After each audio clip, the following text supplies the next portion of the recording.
donc pour cette deuxième table ronde qui est sur les outils de conception, qu'on a intitulé donc outils de conception réinventés dans et pour les petites villes. C'était un des sujets qui nous est paru évident en échangeant entre nous sur cette question des outils. Donc on est loin des contextes métropolitains ou qui ont des pratiques aussi spécifiques. Et finalement, dans nos échanges, on n'était pas forcément sur la transposition de pratiques qu'on pouvait observer ailleurs, et plutôt on avait émis une hypothèse initiale que de nouveaux outils de conception, justement, étaient développés dans les petites villes pour répondre à la commande, mais aussi aux spécificités et aux capacités de mise en œuvre du projet par la collectivité et les porteurs de projet. Et du coup, ça nous a amené à plusieurs questions. L'architecte doit s'adapter, adapter ses outils, voire en créer de nouveaux. Quel type d'outils émerge? Pourquoi? Qu'est-ce que ces outils apportent? Qu'est-ce que cela signifie sur la pratique actuelle de l'architecte? C'est des questions qui nous sont aussi venues par rapport vraiment aux réflexions qu'il y a eu ce matin, où en fait, travailler sur les petites villes demande de questionner pas mal de choses. La temporalité du projet, les échelles. Donc on a vu qu'on peut travailler à la fois sur des petits détails de l'espace public, comme une pensée à l'échelle du grand territoire, d'une intercommunalité par exemple. Il y a aussi la question du jeu d'acteur, la proximité avec les élus notamment, ou avec la population, qui demande aussi de réfléchir différemment à nos outils, du fait qu'on est dans une hyper-proximité avec les acteurs. La question de la capacité de financement du projet aussi demande à réfléchir à nos outils, à la manière de les mettre en œuvre, et puis du coup à la faisabilité du projet derrière. Ou encore, par rapport à nos réflexions, ça va aussi sur l'après, sur l'entretien du projet par exemple, comment le projet perdure dans le temps, comment il évolue et comment il s'adapte. Donc voilà, ces différents facteurs finalement viennent alimenter tout le processus de projet et du coup nous questionnent sur les outils et les méthodes que l'on met en place. Donc pour cette table ronde, on avait pour objectif de revenir sur certains outils qui se sont développés ces dernières années. Donc on a j'ai avec moi donc 4 intervenants qui vont à la fois nous apporter des regards par leur approche à la fois sur des échelles spatiales très différentes, mais aussi sur des phases de projet différents. Donc voilà, donc ces 4 intervenants leur approche vont se croiser.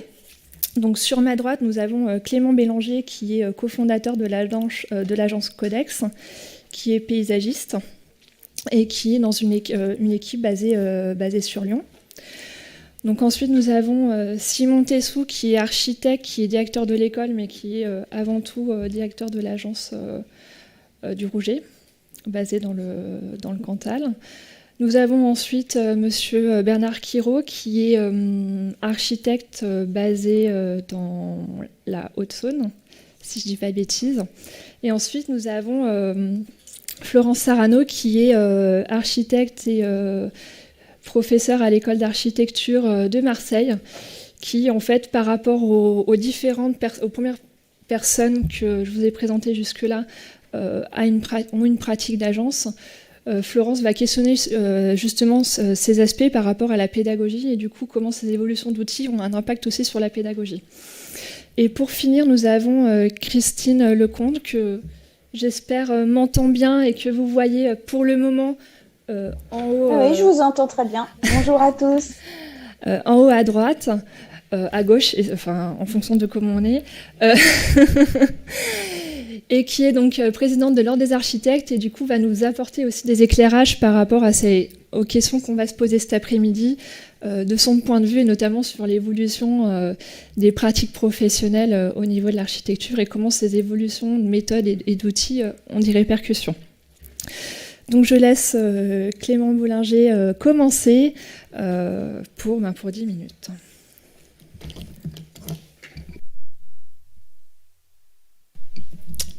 Bonjour à tous, merci beaucoup de m'accueillir aujourd'hui pour ce colloque. Donc du coup, je vais témoigner sur une démarche un petit peu particulière qui s'appelle la démarche Atelier des territoires, qui a été initiée il y a une quinzaine d'années par le le ministère de la Transition écologique et de la cohésion des territoires. Pour l'intitulé exact, il faudra demander à Jean-Baptiste Marie qui l'a bien cité ce matin. Voilà, donc c'est une démarche méthodologique un peu particulière qui fonctionne, c'est un processus global de co-construction collective, complexe. En général, c'est sur des grandes échelles territoriales. Et on associe un jeu d'acteurs assez complet, puisqu'il y a les élus, les services de l'État, des techniciens, des collectivités, des acteurs locaux, et puis parfois aussi des habitants, de plus en plus d'habitants, des collectifs d'habitants. Voilà. Et donc, sur une période environ d'une année, on va travailler sur un sujet donné. Donc, c'est tous les ans, il y a un thème particulier qui est lié à des politiques publiques et des enjeux nationaux. Donc, c'est initié par le ministère qui lance un AMI. Et puis, il y a environ 5 à 6 territoires qui sont sélectionnés chaque année et qui donc sont subventionnés pour faire ce processus. Voilà. Donc souvent, les sites qui sont sélectionnés, c'est des sites où il y a des problèmes, parfois des gros problèmes, et où la co-construction, le projet, peut permettre de débloquer une situation. Donc on est appelé en tant que... Donc on fait partie d'un groupement pluridisciplinaire. En général, il y a 4 ou 5 agences qui s'associent et qui vont assister les maîtrises d'ouvrage, puisque du coup, il y en a plusieurs, pour les accompagner dans ce processus complexe. Voilà, donc il y a une méthodologie qui existe, qu'on est plus ou moins obligé de suivre, qui se déroule en 3 temps. Il y a 3 ateliers, donc c'est 3 temps au cours desquels on travaille en co-construction avec tous ces gens-là. Et donc c'est 3 petites fenêtres de tir sur lesquelles il ne faut pas se louper. Voilà. Donc je vais témoigner sur une démarche d'atelier. Donc nous, on a fait la première en 2015 avec l'agence, on en accompagne un certain nombre depuis. Et il y en a une sur laquelle je vais en particulier témoigner, qui est sur la communauté d'agglomération d'Épinal. Donc pour vous dire, le sujet, c'était faire de l'eau une ressource pour l'aménagement. C'était en 2018. Et là, on avait 40 km de rivière avec une vingtaine de communes, de l'amont jusqu'à l'aval, avec Épinal au milieu. Et on devait travailler collectivement à essayer de reconsidérer la rivière comme étant une ressource et un élément fondamental du territoire. Voilà, donc du coup, on s'est coordonné avec toutes ces communes en atelier. Donc là, vous avez quelques images qui vous montrent un petit peu le processus d'élaboration de ce projet, parce que du coup, on est dans une sorte de grande concertation. Donc, notamment le premier atelier, on a parcouru en bus l'ensemble des 40 km de la rivière. Et dans ces temps-là, l'équipe d'AMO n'est pas sachante, ce sont les acteurs du territoire qui témoignent, qui présentent leur territoire, qui présentent leur fierté, les problématiques auxquelles ils sont confrontés. Et donc du coup, ça permet ce moment fondateur d'engager un vrai dialogue avec dans un grand format, voilà, parce qu'il y a des élus de l'amont qui connaissaient pas ceux de l'aval, et donc on a formé une communauté de projets. Donc ce que je peux dire un petit peu par rapport à cette démarche là rapidement, c'est que le positionnement en tant que concepteur, il est vraiment différent, puisqu'on n'est pas dans une position descendante, c'est-à-dire qu'on ne produit pas un projet qu'on présente, on est dans ce dispositif de co-construction, et en fait déjà on monte une équipe projet avec la maîtrise d'ouvrage au service du territoire. Donc en fait on va travailler, nous les AMO, avec les services de l'État, donc c'est des agents de DDT, de DREAL, et les techniciens des collectivités. Donc on forme tous ensemble une communauté de projets qu'il va falloir, nous en tant qu'AMO, animer, accompagner. Donc je disais, on n'est pas sachant. En général, l'équipe d'AMO, elle est là pour apporter un regard neuf et extérieur qui permet de dédramatiser aussi un certain nombre de situations. Et on est aussi là pour faire un petit peu tampon, fusible, pour encaisser un certain nombre de coups. Et il y a notamment beaucoup de débats entre les élus, les services de l'État qui instruisent, qui empêchent souvent, enfin en tout cas dans l'esprit des élus, c'est souvent perçu comme ça. Donc voilà, l'AMO est aussi dans un rôle de tampon et de très grande médiation. Par rapport à ça, nous en tant que concepteurs, voilà, le but de cette démarche, c'est le projet avant la règle. Donc on est vraiment dans une logique de construction de projet. Et du coup, pour faire ça, on est obligé de prendre des risques et de tenter des coups.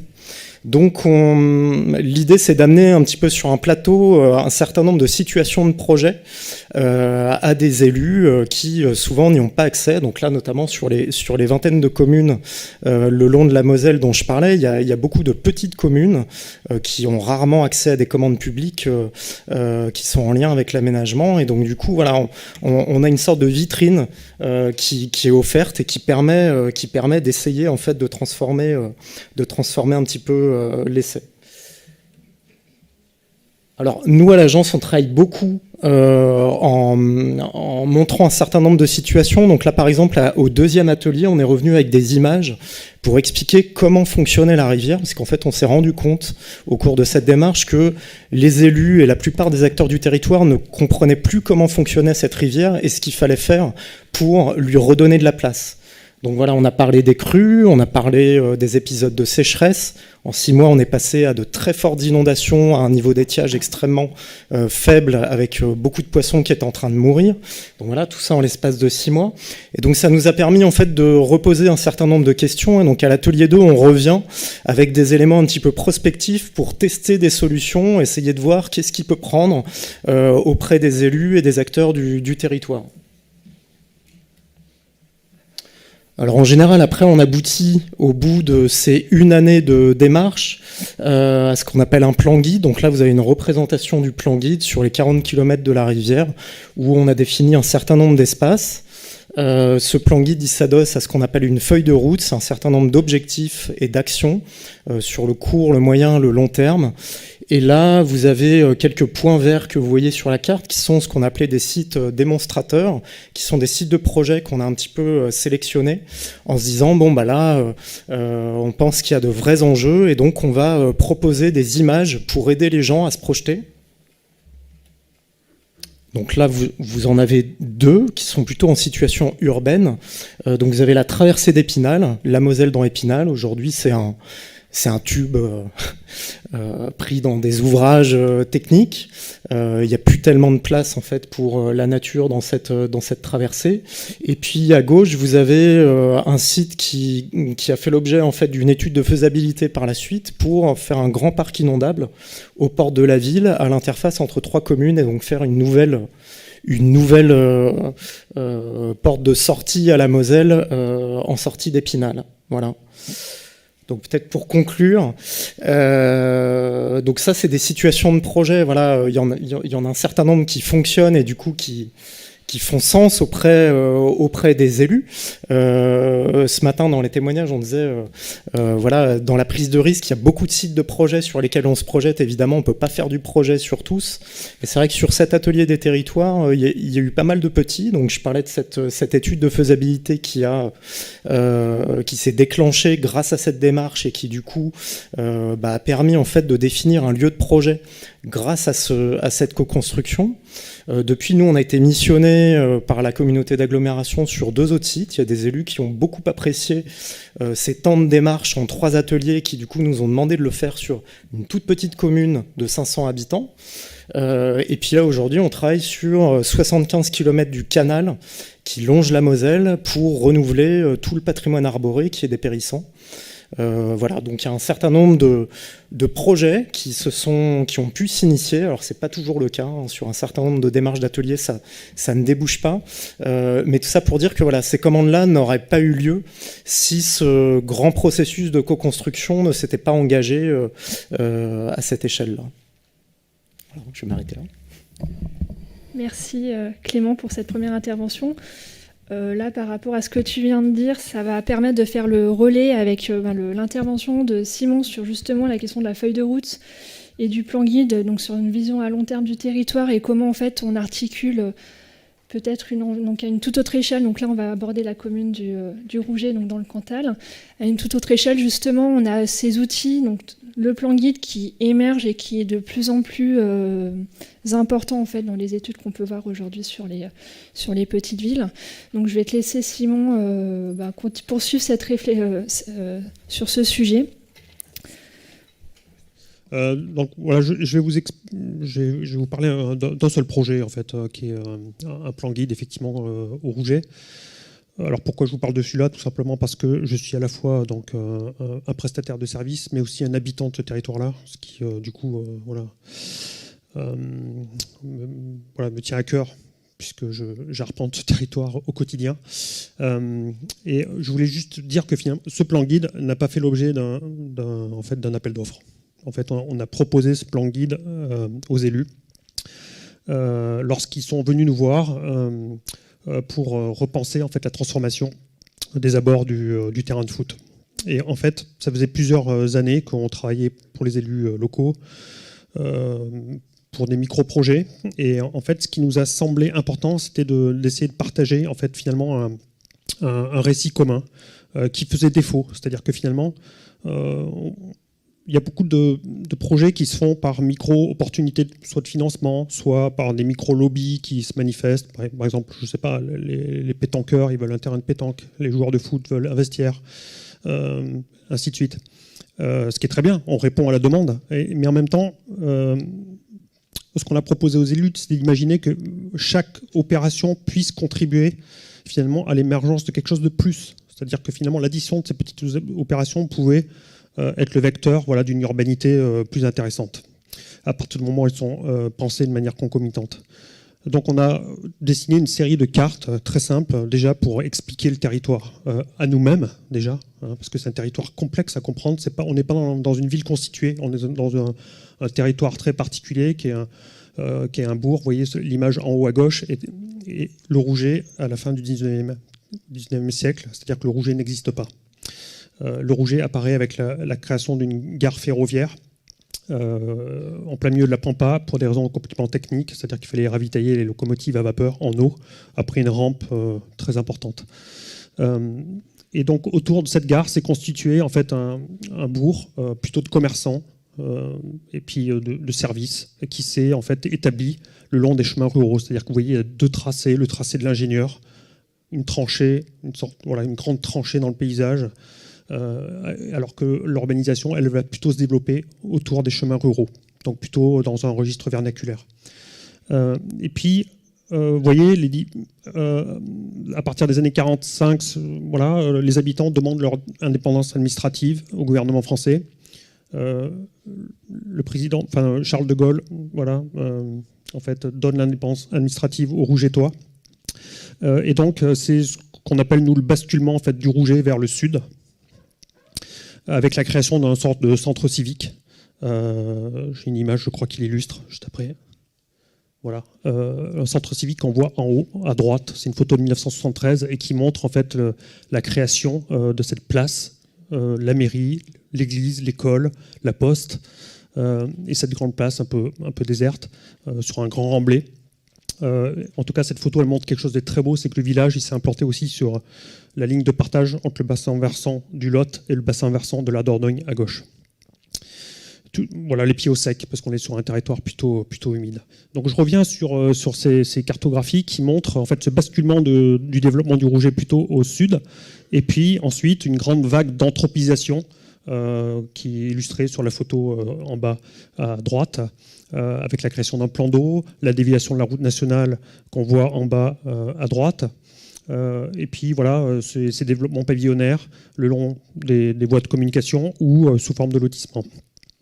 Et donc après cette période de flux, on pourrait dire, une sorte d'anthropisation en fait, du territoire rural, en fait, on a imaginé qu'on pouvait peut-être imaginer une période de reflux, c'est-à-dire finalement d'imaginer finalement densifier, réinvestir en fait un territoire public qui correspond en fait à cette tache rose là, qui par ailleurs regroupe à peu près 90% des équipements publics, et donc d'imaginer que finalement on pouvait habiter un parc, c'est-à-dire du coup il a fallu apporter des références qui ne sont pas celles de la ville constituée aux élus, en parlant par exemple du travail de Leverhulme ou d'Hudson en Scandinavie, ou encore des Américains, pour montrer que finalement la référence ça pouvait être plutôt l'idée du parc habité. Alors pourquoi un parc déjà défini comment? Donc un périmètre défini selon une logique géographique, le bassin versant du Lot, confluence de plusieurs talwegs, de petits talwegs qui partent de cette ligne de crête. Une logique aussi programmatique. Le périmètre contient tous les équipements publics de la commune, et puis une logique foncière, puisque le périmètre du parc est presque entièrement public. Donc en fait, on est très pragmatique, c'est-à-dire que dans ce périmètre-là, c'est facile d'intervenir, puisque le foncier est déjà public. Et pourquoi un plan guide? En fait, voilà, un plan guide, c'est un moyen pour fabriquer un récit auquel les habitants et les élus sont capables de s'identifier. C'est très important, c'est reconnaître les milieux et prendre soin d'eux. C'est-à-dire qu'auparavant, jusque dans les années 2000, les élus, par exemple, remblayaient des zones humides, déviaient des cours d'eau, abattaient des forêts et les remplaçaient par des conifères, etc. Créer un plan d'eau avec un débit insuffisant, et donc du coup, en fait, le plan d'eau, il n'est pas baignable parce qu'il est pollué. En plus, il y a 2-3 fermes qui sont au-dessus qui polluent en fait le cours d'eau. Mais c'est aussi identifier des usages, les stimuler, rendre le territoire communal plus attractif. Et d'une certaine manière, c'est soutenir aussi l'économie locale, c'est-à-dire soutenir indirectement les commerces et les services. C'est identifier les parcours existants pour les améliorer, en imaginer de nouveaux. C'est aussi identifier les seuils de ce parc qui sont à qualifier, identifier des espaces mutables pour accueillir de nouveaux programmes et freiner l'artificialisation des terres agricoles. Imaginer en fait finalement une régénération de tout ce fragment de territoire. C'est aussi réduire le bilan carbone de la commune en faisant la ville sur la ville, en imaginant d'autres formes de mobilité. Il faut imaginer qu'aujourd'hui encore, il est difficile de se déplacer du centre-bourg vers les équipements publics, notamment les écoles, ce qui est invraisemblable en 2021. C'est imaginer des installations qui tendent vers une autonomie énergétique avec la création d'un réseau de chaleur à partir de plaquettes forestières. Puis voilà, c'est finalement, d'une certaine manière, en conclusion, c'est répondre à notre modeste échelle aux enjeux du XXIe siècle. Un nouveau régime climatique, effondrement de la biodiversité, artificialisation des terres, etc. Et c'est aussi imaginer des actions pédagogiques pour acculturer les citoyens avec un sentier d'interprétation et des dispositifs de prévention. Alors, in fine, on a répondu à la demande. On a traité en fait les abords du stade de foot, imaginer des terrains de pétanque, des jardins potagers. Mais du coup, le truc qui change, c'est que ça devient en fait des pièces de ce futur parc. Et donc ça devient en fait des choses qui s'articulent et qui fabriquent en fait un territoire public continu. Donc voilà quelle forme a pris ce plan guide qui traite à la fois des questions programmatiques en termes d'équipement, mais aussi de potentielles zones qui pourraient être densifiées en termes d'habitat. C'est aussi toute une réflexion sur la gestion différenciée des sols. Jusqu'à ce plan guide, en fait, les employés communaux tondaient systématiquement toutes les pelouses, par exemple, voilà, toutes les 2 semaines l'été, alors que finalement, aujourd'hui, on a une gestion qui est beaucoup plus raisonnée. C'est aussi imaginer un registre pour le dessin des espaces publics qui puisse à terme identifier finalement ce parc. C'est travailler aussi sur les entrées, sur les parcours, pour encourager les mobilités douces. Quelques images pour montrer en fait des actions très simples, très extensives.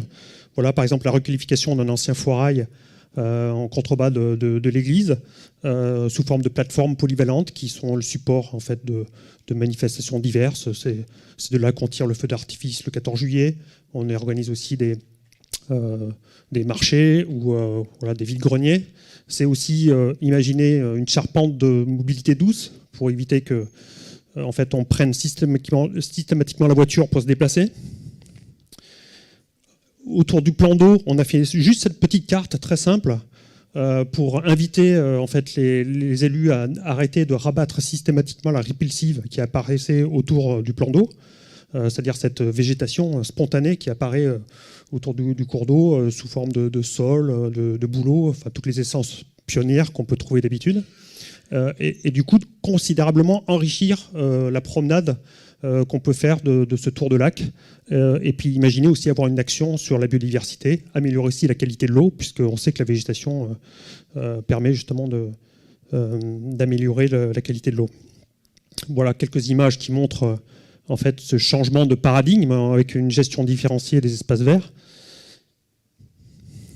Et puis, voilà, il y a un tas d'actions qui sont en cours aujourd'hui. Ça veut dire que maintenant, les élus, dès qu'ils ont un nouveau projet, en fait, ils l'articulent justement à ce plan guide, en imaginant des formes de mutualisation. Alors, vous voyez, par exemple, il y a eu un autre appel d'offres pour une médiathèque et puis des équipements associatifs, qui ne faisaient pas du tout partie, évidemment, de la mission, puisque de toute façon, la mission n'existait pas, encore une fois.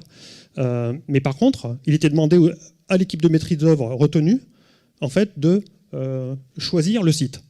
C'est-à-dire que le site n'était pas prédéterminé. Et de le faire en fonction justement du plan guide, pour pouvoir par exemple mutualiser la zone de stationnement. Bon, on a eu la chance d'être retenu en fait, sur ce projet. Voilà une image de cette médiathèque qui va être bientôt ouverte. Médiathèque plus équipement associatif plus périscolaire. Et donc assez logiquement, en fait, vous voyez cette photo, elle montre quoi? Un bâtiment qui est dans une future pièce du parc. Et il n'a pas été nécessaire de faire de nouvelles places de parking parce qu'en le disposant tout simplement à côté en fait, de l'ancien foirail, avec ses grandes plateformes, en fait, on joue avec les différentes temporalités. En fait, ces plateformes, elles servent de stationnement pour le marché du dimanche. Le dimanche, a priori, l'équipement est fermé.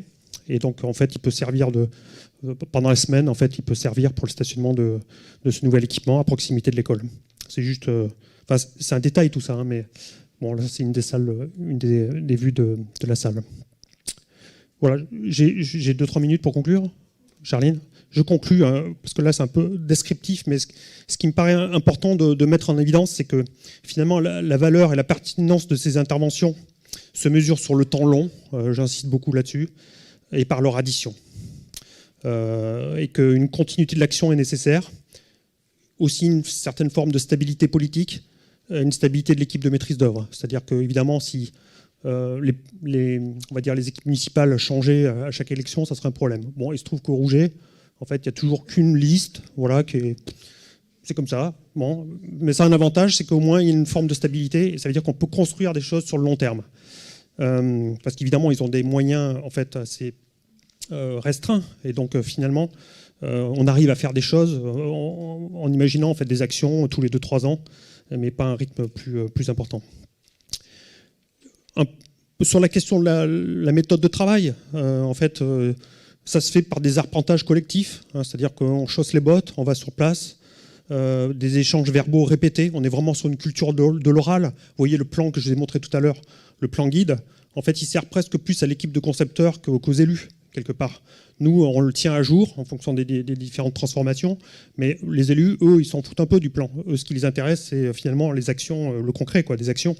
Mais en même temps, pour nous, c'est une sorte de trace, une sorte de ciment qui agglomère les actions. Et puis ça permet d'entretenir ce récit dont je parlais tout à l'heure, hein, qui transcende chaque action, encore une fois. Je voudrais aussi dire que ce plan guide, il est ouvert, c'est-à-dire qu'il est sujet à transformation. On n'est pas dans un registre de planification traditionnel, mais pas du tout. En fait, c'est un plan qui est susceptible, en fait, qui est ouvert à des opportunités de projet. Et ça me paraît très important, c'est la souplesse de ce document-là. Le récit permet aussi une redéfinition des représentations du territoire. Vous voyez, le travail qu'on a fait en amont permet aussi de comprendre de quoi est fait le territoire, de comprendre le milieu dans lequel on s'installe. Je n'ai pas montré des diapositives sur... On a fait des petits croquis pour en fait, montrer que le parc, il existe déjà. Vous voyez, et il faut savoir juste repérer ce que c'est qu'une prairie sèche, un talus, une prairie humide, en fait, une répulsive, une prairie sous-futée. Voilà, enfin, tout ce vocabulaire qui fait défaut en fait dans la culture de l'élu et voilà, tout ce travail en fait d'identification permet d'incarner en fait le parc d'une manière très simple avec un déjà là. Et l'idée c'est vraiment d'en prendre soin.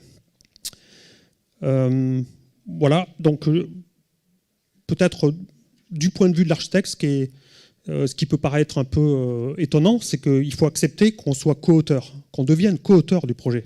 Et ça, c'est pas évident, toujours, dans la culture de l'architecte. Et moi, je défends l'idée qu'il faut absolument multiplier les modes opératoires. Vous voyez, on peut faire un travail sur l'espace public qui est très sommaire. Finalement, ce qui est important, c'est la charpente des espaces publics. C'est pas tellement son traitement.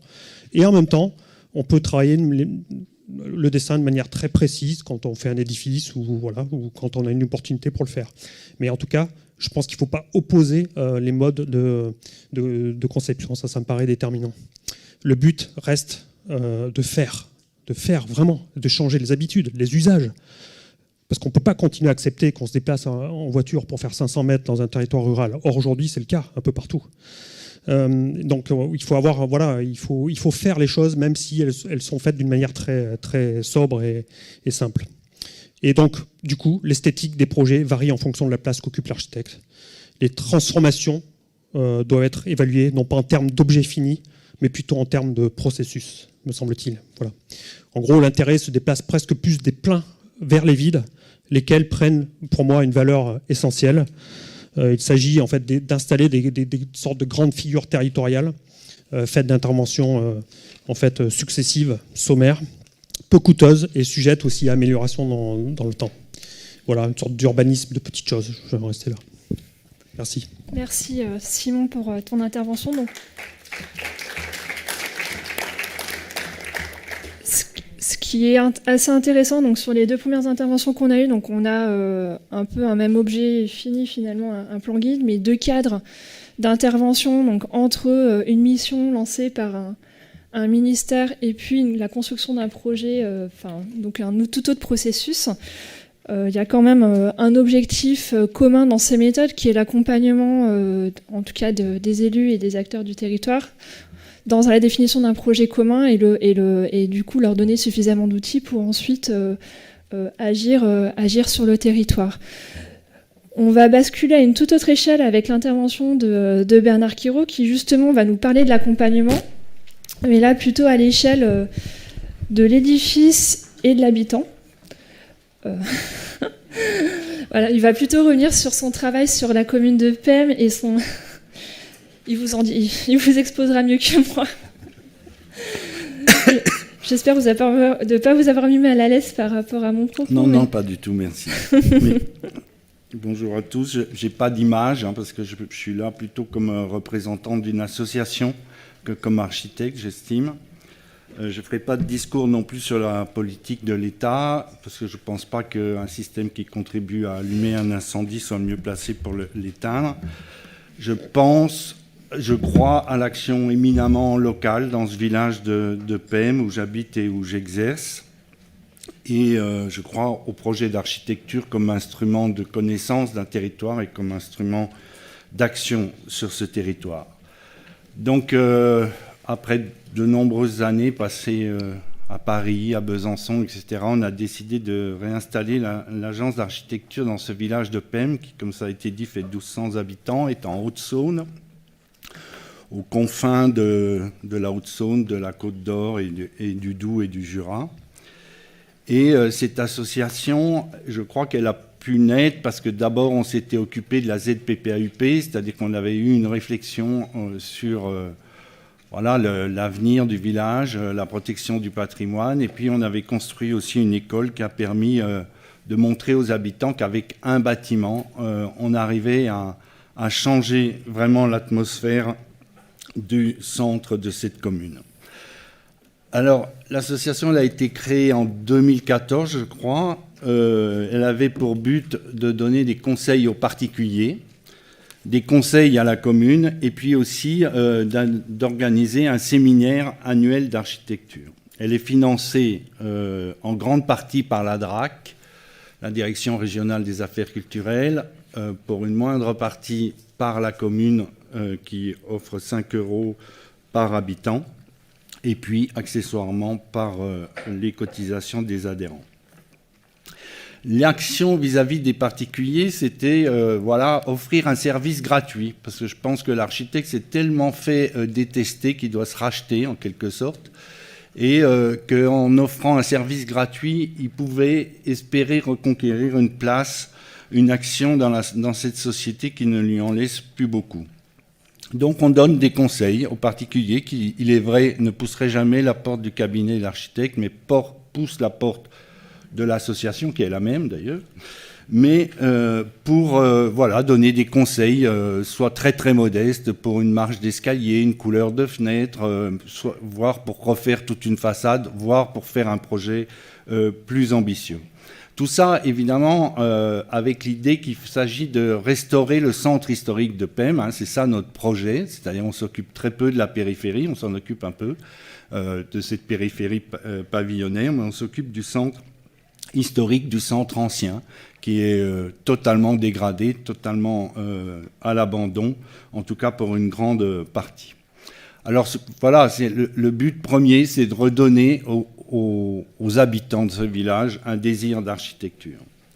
En ce qui concerne les actions pour la commune, évidemment, il s'agissait de les accompagner dans leurs réflexions, soit sur leurs bâtiments publics, soit sur leurs espaces publics, et puis d'autres types de participation, par exemple aux commissions d'urbanisme.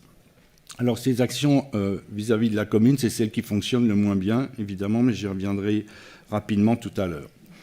Et puis enfin, troisième point de cette association Avenir Radieux, c'est l'organisation d'un séminaire d'architecture, c'est-à-dire d'avoir un rôle aussi de transmission vis-à-vis des écoles, vis-à-vis des jeunes architectes, des vieux étudiants, puisqu'on accueille des étudiants plutôt à partir du master, pour les immerger dans ce village pendant 15 jours, faire des projets d'architecture confrontés à cette matérialité très spécifique faite de bois, de pierre et de tuiles. Alors évidemment, ce séminaire, il est inspiré de celui de Monte Carasso, que vous connaissez sans doute tous, de Luigi Snozzi. Un autre a pris sa suite à Marseille, organisé par de jeunes architectes marseillais qui s'appellent Cora. Voilà, on essaye de tisser entre nous une nouvelle manière d'intervenir sur le territoire à travers ces séminaires, et on avait déposé une candidature pour le pavillon français de la Biennale de Venise.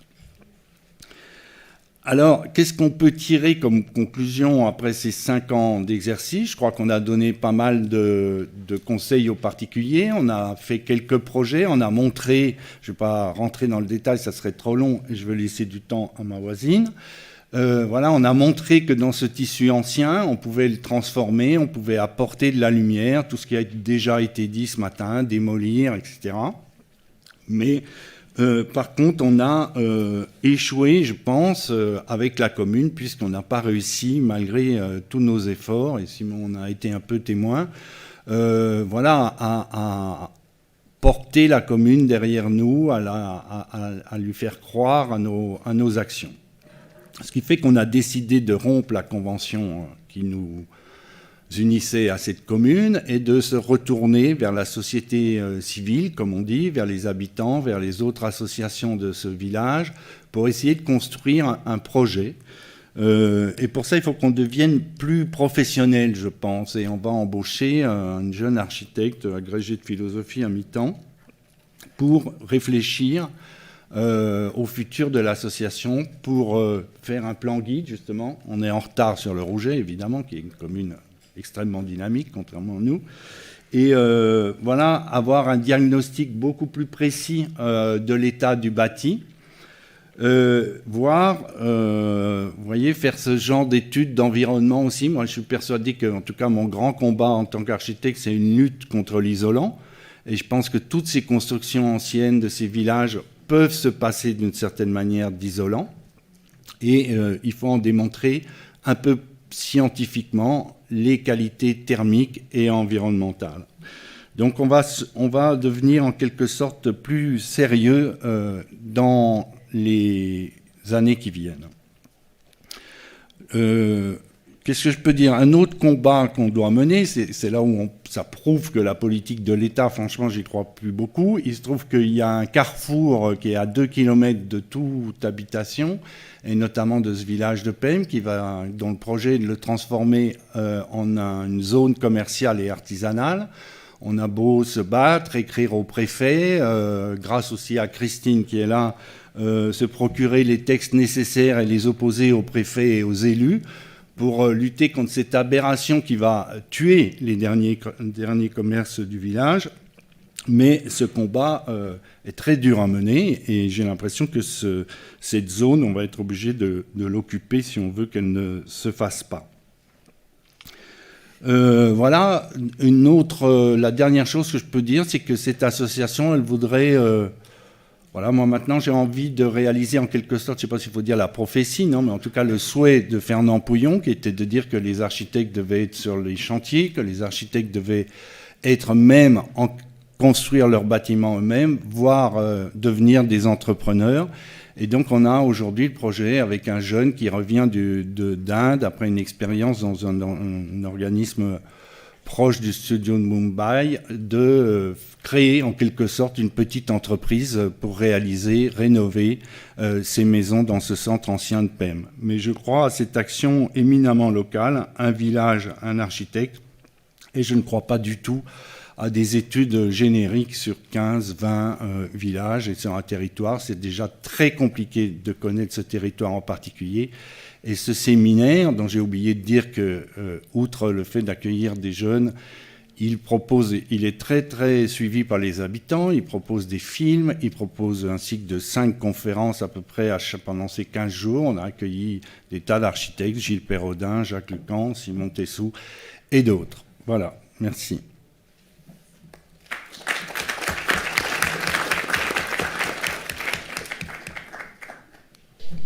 C'était ça. On est dans... Ce qui est intéressant avec votre intervention, on est dans quelque chose de complètement différent. Donc c'est qu'on a des des projets, en tout cas avec les collectivités, ça marche bien depuis ce matin. Et ce qui fait aussi que ça réussit d'une certaine manière. Là, vous nous montrez aussi un contre-exemple que si la collectivité ne suit pas, c'est pas si ça roule pas comme on le souhaite et c'est beaucoup plus compliqué. Oui, mais ça ne nous empêche pas de faire des choses. Mais c'est évident que ça serait multiplié par 10 si on était suivi par un maire. C'est différent, mais je pense que ça va être des sujets qu'on va revenir après dans les échanges et puis sur la dernière table ronde aussi. Je vous propose qu'on se poursuive avec l'intervention de Florence Sarano, qui en fait va un peu aussi aborder donc, tout ce que chacun déjà a pu traiter, mais du coup aussi d'un point de vue pédagogique. Qu'est-ce que ça soulève en termes de méthode et dans l'apprentissage de ces outils qui ici émergent dans les territoires ruraux, sur les petites villes, voire les moyennes villes. Voilà, c'est ça. Si on veut faire beaucoup de choses dans les petites villes, il faut aussi voir ce qu'on peut apporter dès l'école, d'une part, en termes de formation, mais aussi ce que l'école elle-même peut apporter sur ce sujet. Alors, je voudrais vous présenter un peu notre démarche avec nos outils et aussi ce à quoi ça aboutit. Donc, je suis enseignante-chercheur et avec la double formation d'architecte et d'urbanisme. Et en 2010, j'ai créé donc un atelier de master hors les murs qui s'immerge dans les territoires ruraux et les petites villes du département du Var, très spécifiquement. En fait, cet atelier, il s'appelle l'atelier des horizons possibles et il déploie une démarche qui est à la fois une démarche de recherche et d'action. Et ça aussi, c'est important pour nous de le relier à ce type-là de démarche. Donc, la question, c'est comment faire face aux défis de notre époque, dont font partie les centres-bourgs. Et ça, on ne peut pas le faire si on n'interroge pas et si on ne renouvelle pas les synergies entre recherche, pédagogie et pratique de maîtrise d'œuvre. Et donc, l'atelier va se fonder sur des notions théoriques que sont le biorégionalisme, l'urbanisme agricole, etc., le ruralisme. Je ne vais pas les développer ici. Et l'intérêt, c'est de les mettre à l'épreuve, mais à l'épreuve de la diversité des identités locales villageoises. Mais c'est aussi un lieu d'engagement. L'engagement des étudiants qui sont aussi mis à l'épreuve de leur projet et de la prise en compte, de la conscience, en fait, de leurs responsabilités face à ces territoires ruraux. Et pour nous, cette notion d'engagement, c'est un peu le point de départ. Et on s'appuie sur le philosophe Jean-Philippe Pierron qui définit l'engagement ainsi, il dit « c'est entre les envies d'agir et les raisons d'agir que prend place une sorte de tension inhérente à l'engagement. » Donc, en fait, à partir de chaque expérience, nous allons créer, décliner, développer des stratégies, des outils, des démarches, mais aussi des positionnements. Et la conscience, peut-être que le projet, il est aussi dans une prise de position collective. Et finalement, on va explorer une forme de renouvellement à la fois des démarches conceptuelles, mais aussi des pratiques et des métiers. Donc ce n'est pas juste un atelier où on va et on fait projet, c'est aussi où on s'interroge sur ce que c'est que le projet. Et donc dans cette recherche-action qui s'articule à mon doctorat, on reformule la définition d'un architecte comme étant un être motivé et engagé à faire émerger des questionnements sur les modes d'habiter et qui va s'investir dans des projets collectifs aussi de société et qui va redonner aussi sa place aux territoires d'avenir que sont les territoires ruraux. Alors la démarche, on va peut-être mettre la première image si vous voulez bien. Voilà. Notre atelier investit le département du Var. Alors le département du Var est le deuxième département forestier de France, mais son activité économique principale est le tourisme, concentré sur le littoral et quelques sites à l'intérieur. 30% de la population a plus de 60 ans, résultat de politiques d'accueil prioritaires des retraités d'une part, et de la faiblesse des structures et des offres de travail pour les jeunes qui finalement quittent le département dès leurs études et très peu reviennent, même s'ils en auraient le souhait. Il y a pourtant des traditions agricoles diverses, le patrimoine bâti conséquent, et nos petites villes, elles, sont fragilisées par la proximité des métropoles, le tourisme de masse, le vieillissement de la population et la perte des savoir-faire locaux. Mais elles sont aussi le lieu d'initiative locale et d'innovation potentielle pour imaginer l'avenir. Et en effet, avec le tourisme qui a été ébranlé par la crise sanitaire, ça interroge leur avenir. Donc notre atelier se développe en 5 phases que j'ai représentées ici. Et enfin, en fait, ces 5 phases, elles constituent ensemble, selon nous, les étapes du projet. Parce que la question du projet est un mot qui revient très régulièrement. Et avant, on avait notre projet d'architecture dans les écoles. Puis maintenant, c'est quoi le projet dans un sens beaucoup plus important? Et donc, projet pour les petites villes. Et donc, cette question du projet, pour nous, elle commence dès l'étape 1, dès l'étape d'immersion, qui fonde notre démarche en associant à la fois l'épreuve des lieux, dans le sens d'éprouver en habitant, et puis le croisement des regards. Ça aussi, c'est une des clés, les regards de l'intérieur, celui des habitants, des associations, des élus et des acteurs locaux, et puis les regards du dehors, c'est-à-dire les enseignants, les étudiants, et on invite aussi parfois des chercheurs avec nous ou d'autres architectes. Et évidemment, on est sur des marches collectives, des rencontres, etc., qui se multiplient. Et ça, c'est cette phase 1, qui est déjà faire du projet. Au début que l'atelier a été créé, les étudiants, au moment du PFE, ils avaient tous les panneaux, et un certain nombre d'enseignants considéraient que les 5 premiers panneaux ne comptaient pas, parce que c'était de l'exploration. Donc on ne faisait pas du projet, il fallait tout de suite qu'on arrive à l'objet architectural, et à partir de là, on évaluait. Mais maintenant, donc, on le revendique totalement. En phase 2, c'est l'établissement du diagnostic. On va passer à l'image suivante. Voilà. Et pour nous, ce diagnostic, c'est ce qu'on présente aux habitants avant de repartir. Alors, pour pouvoir communiquer, on a travaillé sur un principe de 3 savoirs. Alors, c'est caché en haut, c'est savoir-vivre, savoir-faire et savoir-être. C'est un peu des boussoles qui nous aident à échanger, parce que parler des richesses, c'est vraiment important, mais ces richesses, elles sont multiples et diverses. Donc à chaque fois, on les retravaille, on les fait évoluer. Mais habiter, c'est quoi le projet de la commune? Comment on veut habiter là?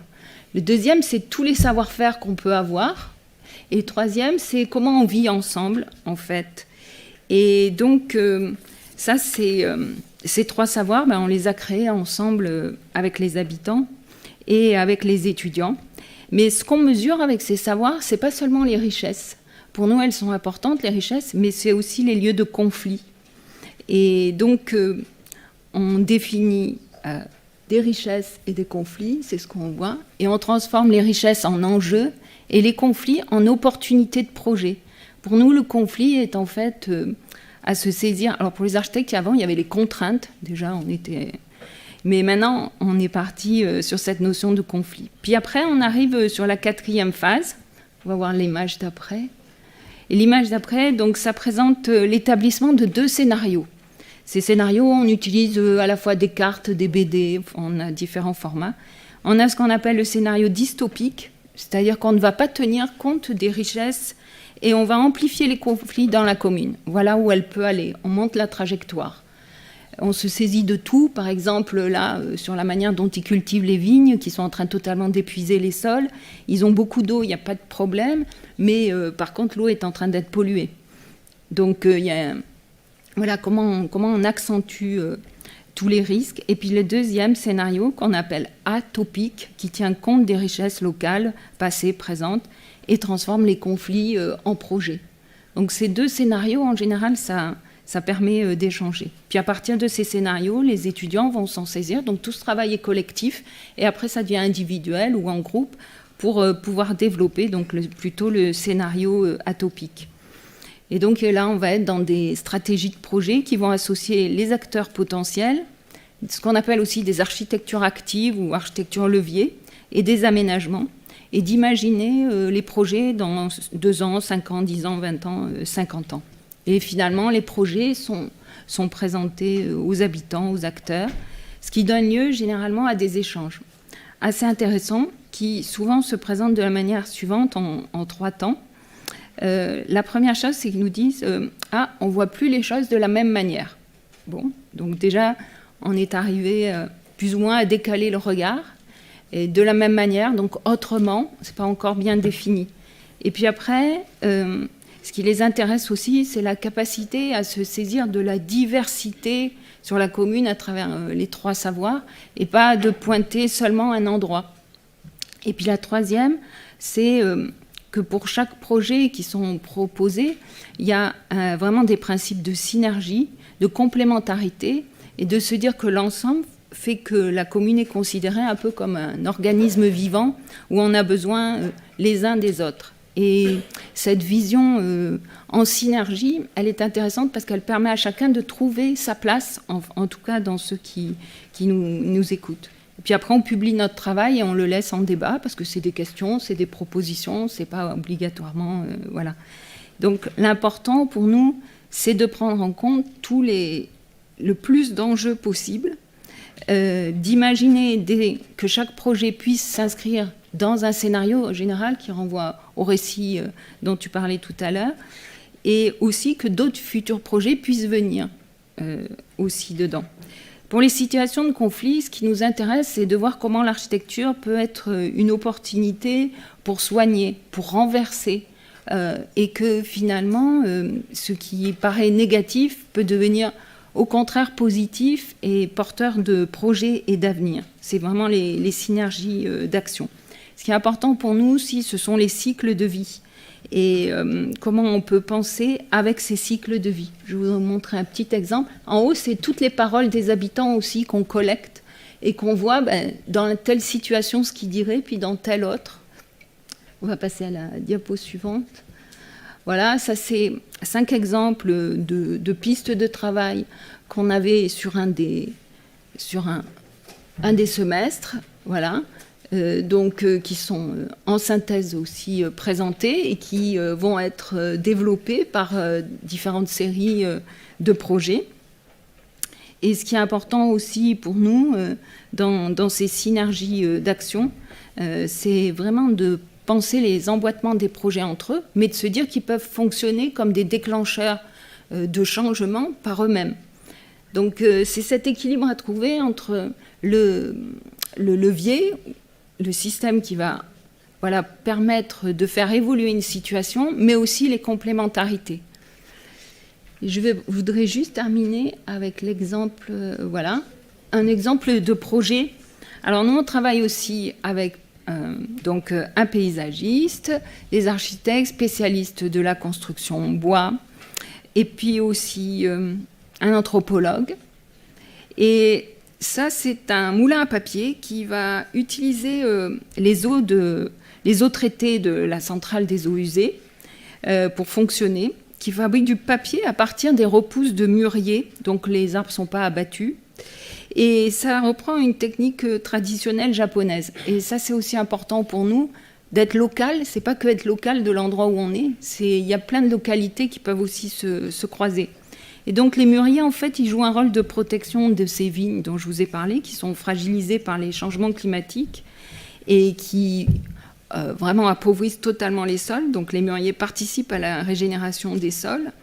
Mais en même temps, l'édifice est pour nous un lieu pédagogique et touristique qui fait la démonstration de l'intérêt d'habiter en tenant compte des cycles de vie et décliner à la fois une culture traditionnelle venant d'un regard, on va dire, complètement extérieur, ce qui n'empêche que le bâtiment est imaginé avec le bois local qui vient juste d'être normalisé, le pin d'Alep. Et en même temps, c'est un projet qui a beaucoup intéressé justement la commune, parce qu'on s'intéressait à leur centrale des eaux usées, que c'était vraiment pas l'endroit dont ils allaient le plus nous parler. Voilà. Et donc, en conclusion, s'il me reste 2 minutes, 1 minute. Ouais, au plus vite, oui. Voilà. C'est juste de dire que finalement, la question, c'est qu'est-ce que ça apporte aux étudiants? C'est de travailler avec les bourgs. C'est pouvoir présenter son projet in situ devant les habitants et les acteurs. C'est aussi l'opportunité de partager des propositions pour d'autres modes d'habiter. Propositions qu'on n'a pas toujours l'opportunité d'entendre. Et d'évaluer aussi ses responsabilités à l'aune de ses engagements futurs d'architecte.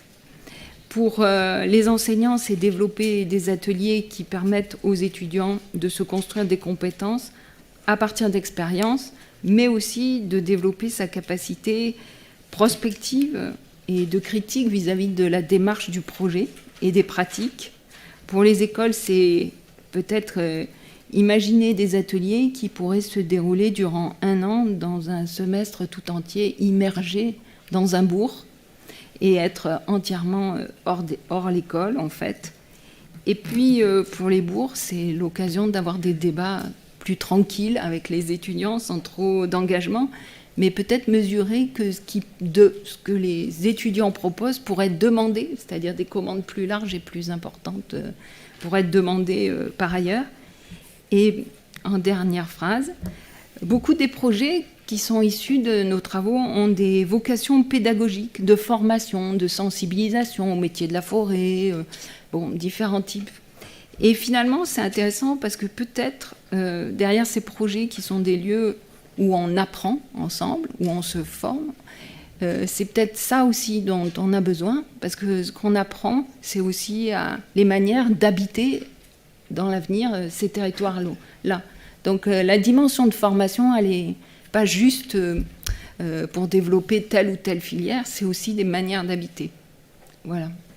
Merci. Merci Pardon, Florence.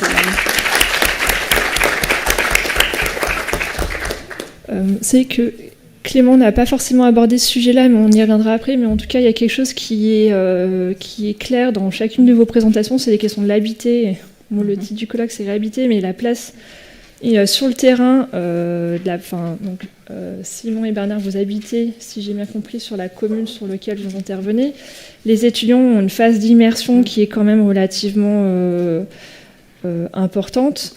Il y a un travail d'arpentage qui est fait aussi dans le cadre de l'atelier des ateliers des territoires qui prend une place quand même particulièrement importante dans la méthodologie de travail et sur la phase de diagnostic, mais pas que, parce que du coup, il y a une répétition aussi de positionnement.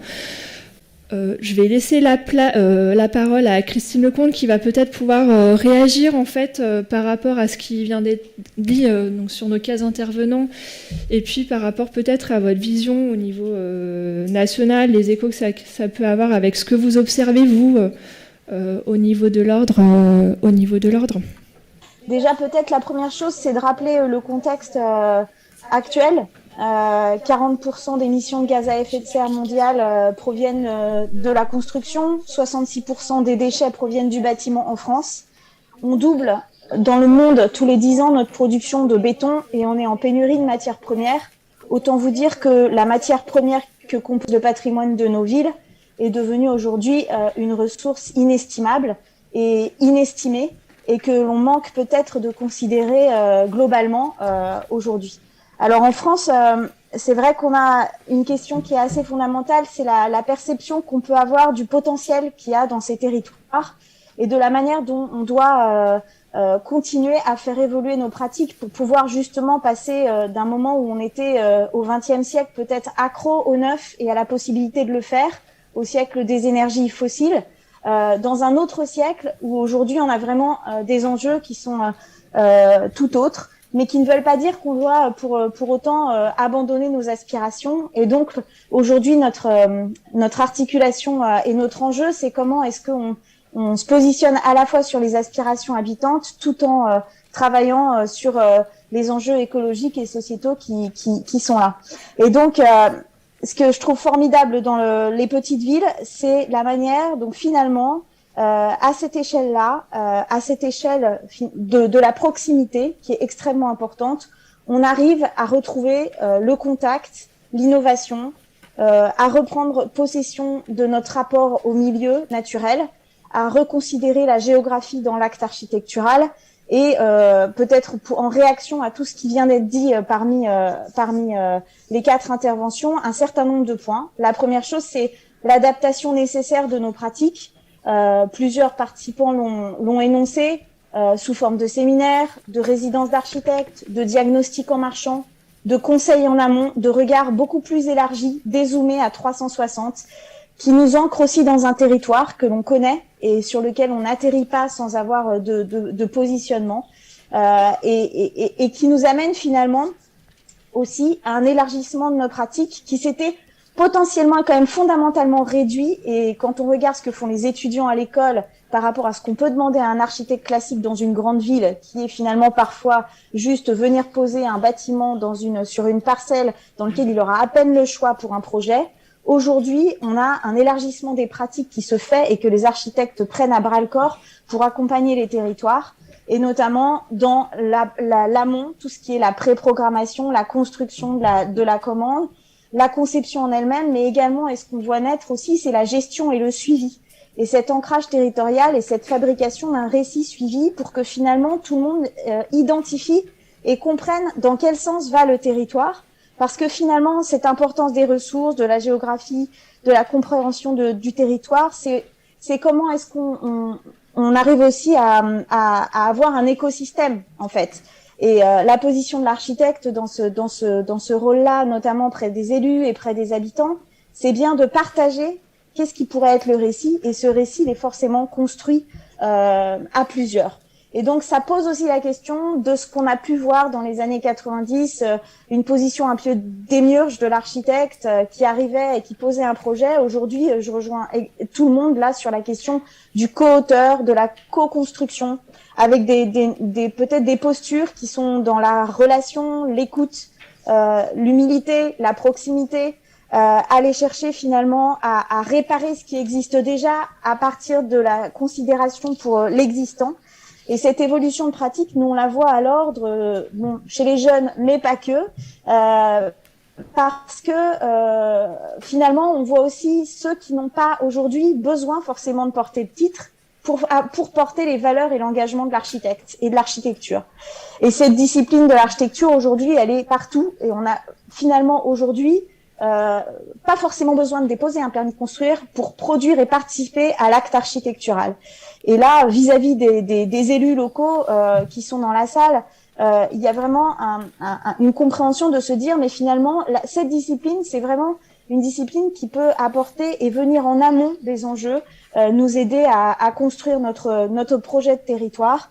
Et il y a à s'entourer de tout cet écosystème du monde de l'architecture pour réussir son projet et pour pouvoir en tirer les bénéfices les plus importants. Alors c'est vrai que à l'ordre, on essaye d'ouvrir le tableau justement pour passer des 30 000 architectes qui sont inscrits et qui peuvent déposer des permis à finalement la multitude d'acteurs qui ont fait des études d'architecture, qui se reconnaissent dans les valeurs et l'engagement, et qui ont aujourd'hui besoin aussi de faire partie d'une famille qui nous permet en fait de porter ces valeurs et ces engagements collectifs. Moi, je crois beaucoup plus à un code de déontologie qui nous permettrait d'avoir des valeurs sur l'environnement et sur des valeurs sociales et environnementales, plutôt qu'un code de déontologie qui est là uniquement pour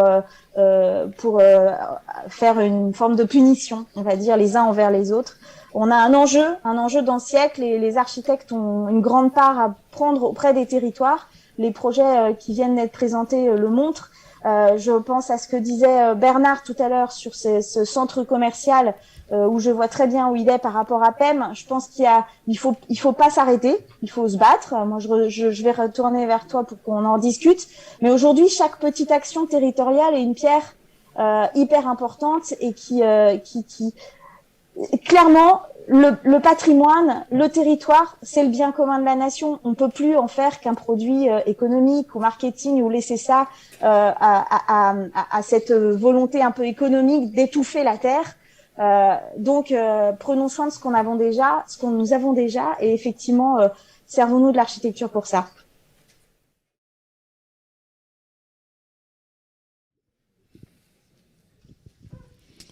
Alors, monsieur Sébastien Goudbel, qui est le président des maires ruraux du Puy-de-Dôme, mais le puissant vice-président de l'Association nationale des maires ruraux, une structure dont les responsables n'ont pas la langue dans leur poche, un peu comme vous d'ailleurs.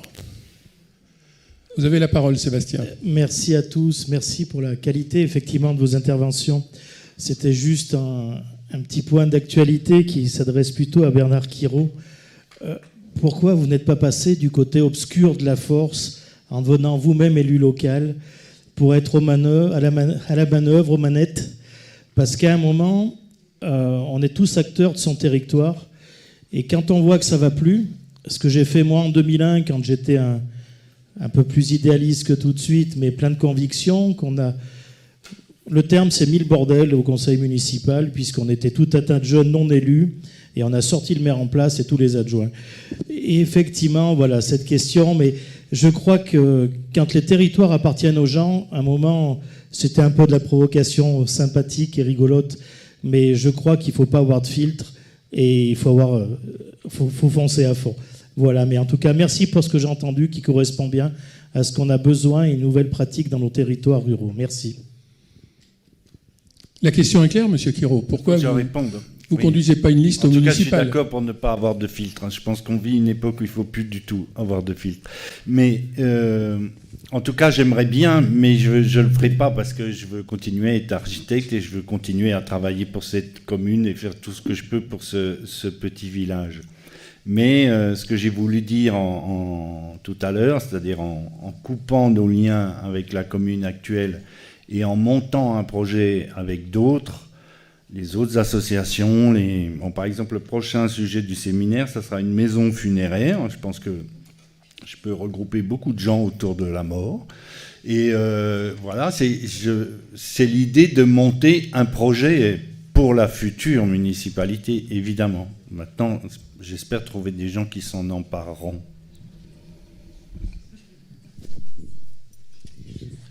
Oui, bonjour. Donc Sandra Marceau, je vais essayer de ne pas prendre beaucoup de temps parce que je vais intervenir tout à l'heure. Donc je suis députée de la Charente, je suis urbaniste. Et je ne voulais pas prendre la parole à la place d'étudiants s'ils veulent parler ou des présents, mais en fait, je voulais avoir la même un peu réaction sur le même fond. Et ce n'est pas pour ajouter, pour enfoncer le clou, mais moi, je me demandais effectivement si vous ne faisiez pas de la politique, en fait, en faisant ce que vous faites. Je trouve que c'est un acte politique et il faut l'assumer, en fait.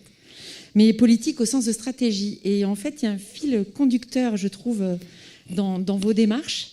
C'est-à-dire, vous passez, certains d'entre vous, par le projet sans passer par les canaux habituels. Mais vous avez un contre-bon exemple où l'État intervient, je trouve bien, c'est dans les ateliers des territoires. Et là, ce qu'il y a de positif par rapport, peut-être, je ne connais pas bien et pas votre territoire, s'il y a quelque chose de positif, c'est que quand l'État se met à faire de l'action locale ou à l'encourager, il a tout le monde autour de la table. Donc là, je trouve que c'est une stratégie, à peu près, vous pourrez peut-être répondre, les ateliers des territoires. Mais je n'ai pas réussi à en avoir sur mon territoire, mais je pense que c'est une belle démarche. Et ce que je voulais dire par là, c'est que d'une part, évidemment, c'était une petite critique. Hein. Je pense que, d'ailleurs, quand on arrive à, non pas contourner, mais la commande ou les appels d'offres, moi j'ai eu un bureau d'études aussi, donc je suis très claire aussi avec tout ça. Mais je crois qu'il faut assumer aussi que c'est une forme de politique que de s'investir dans son territoire. Vous nous le montrez. Et que le niveau local, l'échelle locale, la définition de ces stratégies, enfin pour définir ces stratégies, c'est vraiment ce qu'il faut faire. Et moi, j'y vois que du positif. Et puis, dernière petite chose, sur votre histoire de carrefour, ben, c'est pas l'État, vous le savez bien. Ben oui, mais vous le dites, donc il faut dire les choses. C'est pas l'État, c'est la collectivité, mais on sent que... C'est pas vrai, parce que les préfets reçoivent des ordres de l'État qui leur demandent de ne pas accepter maintenant que l'on étanche des terres agricoles. Mais c'est pas si simple. Les documents d'urbanisme, ce sont les élus locaux qui les font. Oui, mais les préfets peuvent donc, quand même... Si les préfets le voulaient, ils peuvent s'y opposer. Absolument pas, pas tout le temps, c'est pas vrai. Mais bon, on est effectivement dans une administration de notre nation qui est complexe, et sans doute ce qui fait aussi que dans plein de territoires, il n'y a pas de choses qui se font. Et encore une fois, moi je pense qu'on peut que remercier la diversité de ce que vous nous avez présenté. Et je le dirai tout à l'heure, mais en fait c'est ce qui nourrit aussi et qui doit nourrir les politiques publiques. Ça, par contre, ça c'est vrai. Donc merci en tous les cas de vos expériences.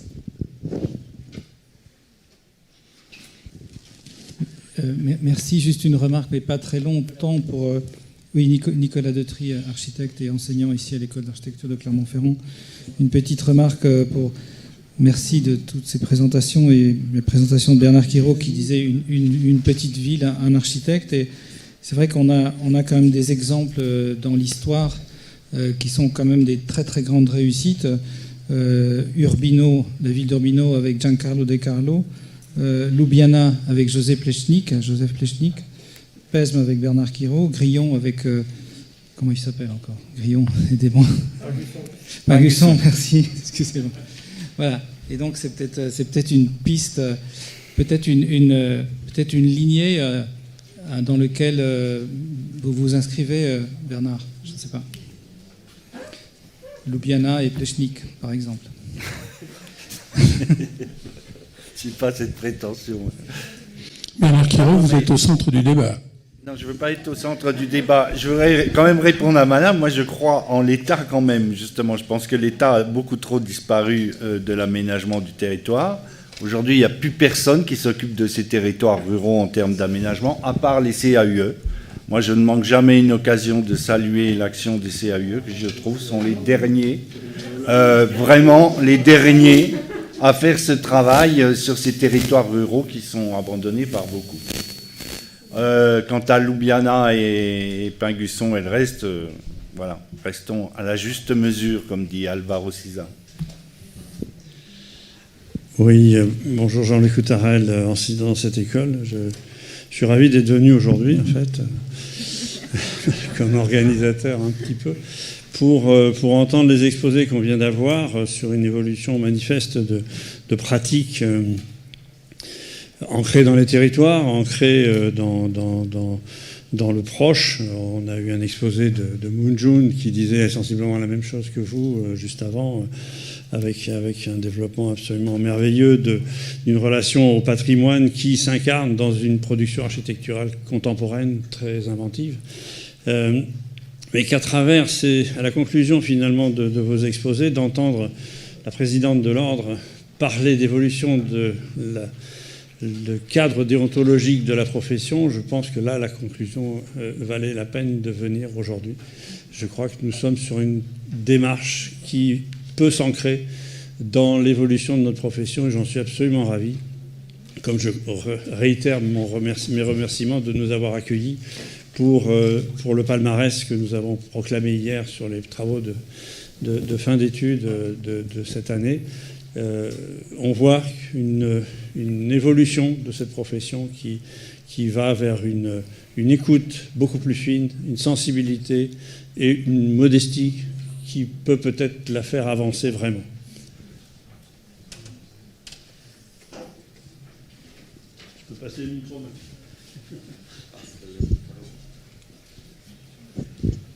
Donc Caroline Entraille, architecte conseil et directrice du CAU de la Lozère. Donc merci d'avoir cité les CAUE, parce que c'est vrai que depuis le début de cette journée, on se retrouve dans beaucoup des pratiques que vous énoncez aujourd'hui.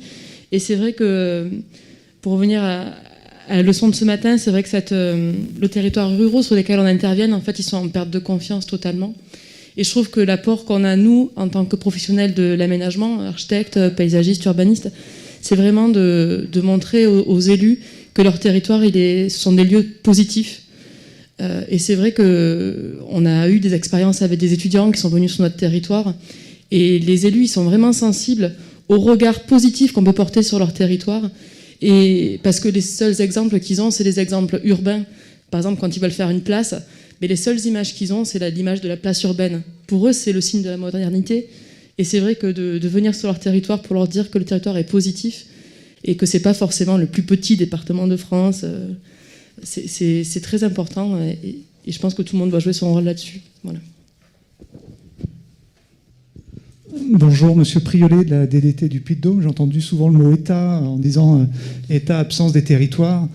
Je voulais quand même inscrire en faux par rapport à cette position-là, parce qu'aujourd'hui, je pense que le préfet le rappellera tout à l'heure dans son discours de conclusion, l'État est présent au travers d'un certain nombre de programmes, et je prendrai simplement un en exemple, c'est le programme Petites Villes de demain.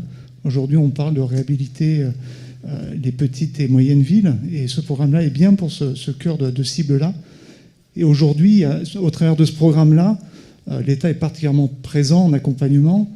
Et si on prend l'exemple du Puy-de-Dôme, dans le Puy-de-Dôme, c'est 32 communes qui sont engagées dans le programme Petites Villes de demain sur 13 EPCI. Derrière ces 32 communes et 13 EPCI, il y aura 14 chefs de projet sur ces territoires-là qui sont financés à 75% par l'État, plus tout le travail sur le terrain d'animation du réseau Petites Villes de demain. Et je pense qu'au final, sur le terrain, c'est un accompagnement pluriel qui est important, avec un ensemble d'acteurs. Et je pense que les architectes ont une position très forte à avoir dans cet accompagnement-là. Et puis ce qu'on a vu dans les différentes interventions, c'est qu'il y avait un accompagnement de plus en amont possible, lorsqu'on parle de préprogrammation, de plan guide. Et ça, je trouve que c'est particulièrement intéressant. Mais il y a aussi tout un tas d'autres acteurs. On a vu dans des séquences de ce matin, on a entendu parler de l'EPF. C'est aussi un autre acteur, les CAUE. Et puis on a aussi les consulaires, on a aussi les parcs. Voilà, il y a tout un tas d'acteurs qui sont sur le terrain, et je pense qu'il ne faut pas en oublier. Voilà, c'est très pluriel tout ça, et c'est indispensable. Enfin, moi, je ne suis pas tout à fait d'accord avec vous. Ouais. Je pense que c'est plus une remarque qu'une question, mais en tout cas, je partage complètement l'idée selon laquelle les architectes doivent en fait, effectivement être positionnés dès l'amont des projets. Enfin, ils ont un rôle clairement à jouer dans l'amont à l'amont des projets. Voilà, je peux qu'appuyer ce que vous venez de dire. Hein. Vous voyez la remarque de Madame la députée, c'est ça ? Et elle est révélatrice, c'est-à-dire c'est l'État accompagne effectivement, comme vous dites, est moteur, donne de l'argent, crée des commissions, etc. Mais à la fois on se retrouve à l'autre bout et il y a une sorte de constat d'échec, puisqu'on dit c'est pas nous qui pouvons faire. Et c'est là où il y a un vrai problème, parce qu'au début, quand l'État était fort, quand il agissait sur ces territoires, quand il y avait les services de la DDT, des constructions publiques, mais franchement, c'était le bonheur. On critiquait, mais c'était 1000 fois mieux qu'aujourd'hui, où les maires ont tout pouvoir et on n'arrive pas à agir en réalité. Vous accompagnez avec des politiques publiques, mais il n'y a plus de pouvoir, donc ça ne marche plus. Mais votre zone d'activité, c'est les élus qui vont décider, c'est pas l'État. Oui.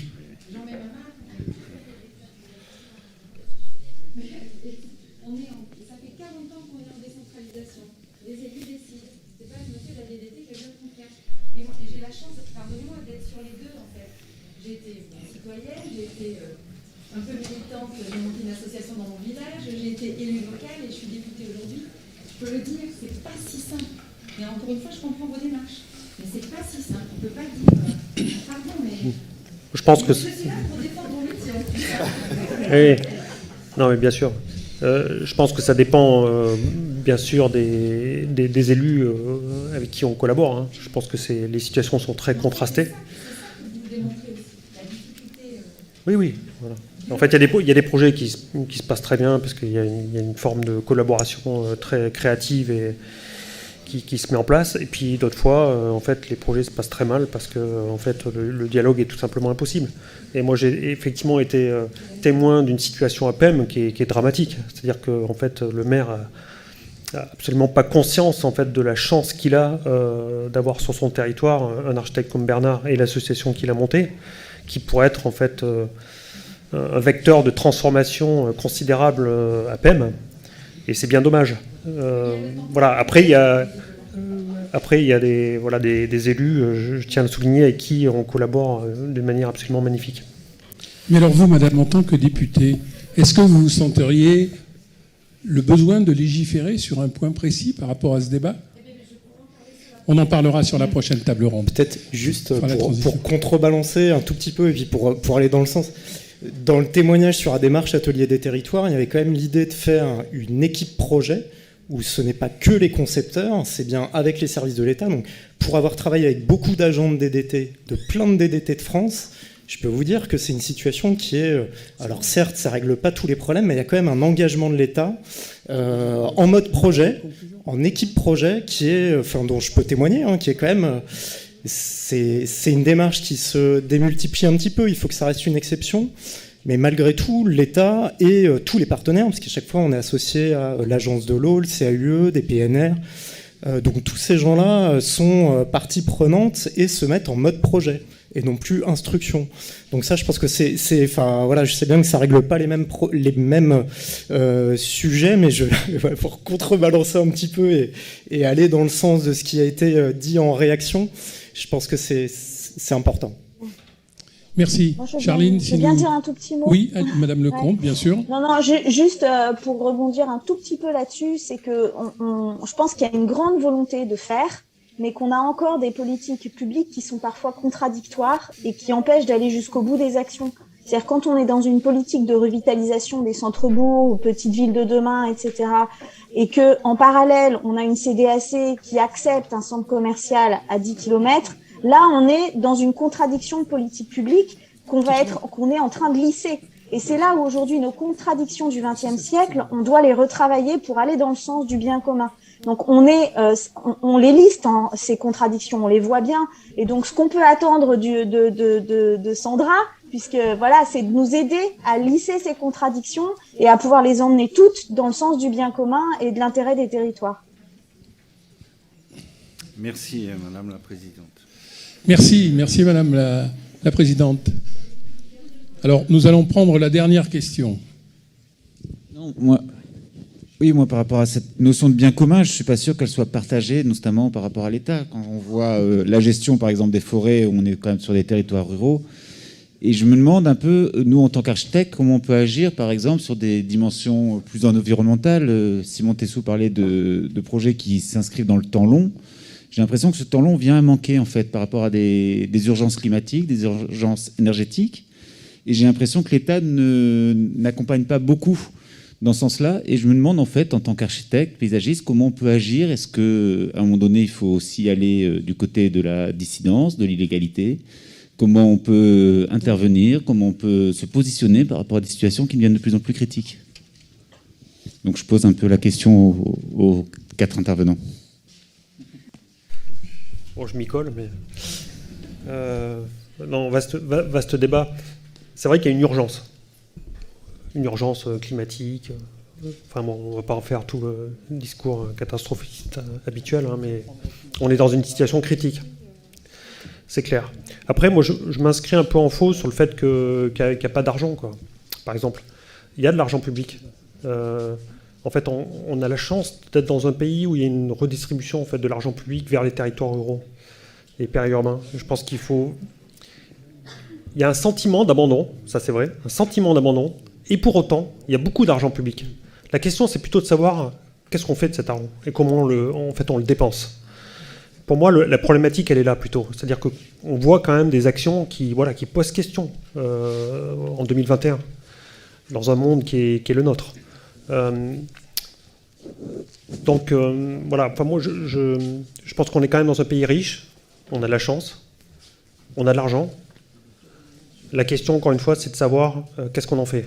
Et voilà, et tous les projets qui contribuent à résoudre ce que tu viens de décrire me paraît tout à fait bienvenu et urgent, plutôt que de continuer à faire des projets qui sont complètement paradoxaux. Moi, je rejoins un peu les constats qui ont été faits par Christine et Bernard. Juste un exemple, on travaille pour la ville d'Aurillac en ce moment, tout un projet Action Cœur de Ville pour reconquérir, redonner une attractivité au centre-ville d'Aurillac. Et en même temps, on aménage je ne sais pas combien d'hectares de zones commerciales en périphérie d'Aurillac, avec des problématiques de mobilité. Moi, là où auparavant je mettais 20 minutes pour faire le Rouget-Aurillac, il y a encore 3-4 ans, je mets maintenant 30 minutes, parce qu'il y a 5 ou 6 ronds-points en plus. Une zone commerciale de je ne sais pas combien d'hectares, artisanale de je ne sais pas combien d'hectares, ça pose question. C'est-à-dire qu'on se dit, est-ce que c'est pas un peu parfois la politique du 2 pas en avant et 3 pas en arrière ?